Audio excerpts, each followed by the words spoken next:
Joanne Ellison, and I want to talk with you today about parenting with grace.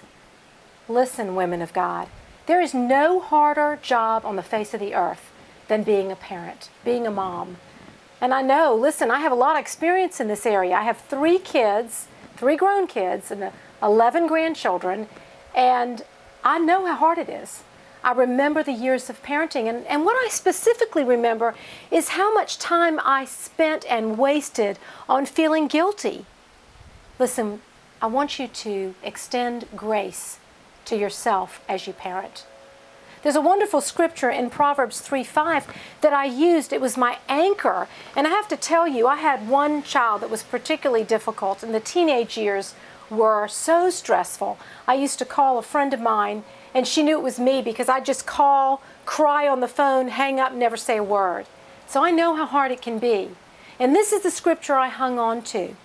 The scripture is Proverbs 3:5, trust in the Lord with all your heart. That doesn't mean just a little piece of you. Just throw yourself into it and trust Him completely. Listen, when it gets that bad in parenting, when it's tiring and you're exhausted, you just have to throw yourself on God's mercy and trust Him completely.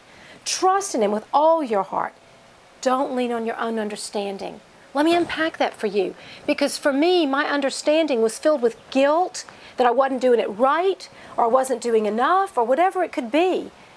Don't lean on your own understanding and whether you think it's right or wrong. Lean on God. Let Him help you raise your children. Trust in the promises of His Word. It says, lean on Him, trust in Him, and in all of your ways acknowledge Him, and He'll make your path straight. And in those years that were so hard for me with this one child, He made my path straight. Women of God, listen, give yourself grace.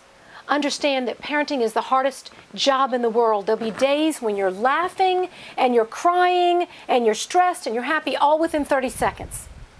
But it is worth it, because when you trust your children with God, amazing things will happen. This child I'm talking to you, grown woman, is extraordinary, loves Jesus, and it all worked out incredibly. But all I did was I trusted and I prayed, and I didn't lean on what I thought I was doing right or wrong. If this has been helpful to you, would you share this with your friends on Facebook by clicking the share button or by retweeting to your followers on Twitter?